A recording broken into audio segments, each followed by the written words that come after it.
اعوذ باللہ من الشیطان الرجیم بسم اللہ الرحمن الرحیم السلام علیکم۔ آج ہم پڑھیں گے سورۃ المائدہ رکوع نمبر 1 سے تفسیر۔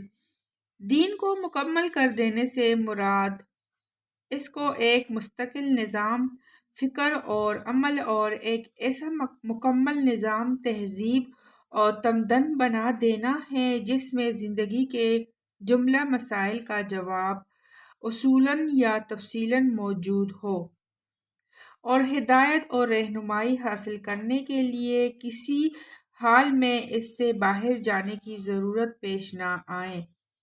نعمت تمام کرنے سے مراد نعمت ہدایت کی تکمیل کر دینا ہے، اور اسلام کو دین کی حیثیت سے قبول کر لینے کا مطلب یہ ہے کہ تم نے میری اطاعت و بندگی اختیار کرنے کا جو اقرار کیا تھا، اس کو چونکہ تم اپنی صحیح و عمل سے سچا اور مخلصانہ اقرار ثابت کر چکے ہو، اس لیے میں نے اسے درجہ قبولیت عطا فرمایا ہے، اور تمہیں عملاً اس حالت کو پہنچا دیا ہے کہ اب فی الواقع میرے سوا کسی کی اطاعت و بندگی کا جو تمہاری گردنوں پر باقی نہیں رہا۔ اب جس طرح اعتقاد میں تم میرے مسلم ہو، اسی طرح عملی زندگی میں بھی میرے سوا کسی اور کے مسلم بن کر رہنے کے لیے کوئی مجبوری تمہیں لاحق نہیں رہی ہے۔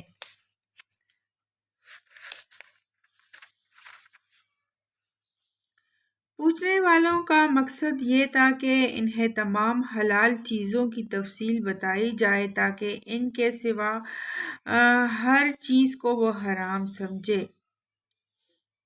جواب میں قرآن نے حرام چیزوں کی تفصیل بتائی اور اس کے بعد یہ عام ہدایت دے کر چھوڑ دیا کہ ساری پاک چیزیں حلال ہیں۔ اس طرح قدیم مذہبی نظریہ بلکہ الٹ گیا۔ قدیم نظریہ یہ تھا کہ سب کچھ حرام ہے بجز اس کے کہ جسے حلال ٹھہرایا جائے۔ قرآن نے اس کے برعکس یہ اصول مقرر کیا کہ سب کچھ حلال ہے بجز اس کے کہ جس کی حرمت کی تصریح کر دی جائے۔ حلال کے لیے پاک کی قید اس لیے لگائی کہ ناپاک چیزوں کو حلال ٹھہرانے کی کوشش نہ کی جائے۔ رہا یہ سوال کہ اشیاء کے پاک ہونے کا تعین کس طرح ہوگا، تو اس کا جواب یہ ہے کہ جو چیز اصول شرع میں سے کسی قاعدے کے متحد ناپاک قرار پائے، یا جن چیزوں سے ذوق سلیم کراہت کرے، یا جنہیں مہذب انسان نے بالعموم اپنے فطری احساس نظافت کے خلاف پایا ہو، ان کے ماسوا سب کچھ پاک ہیں۔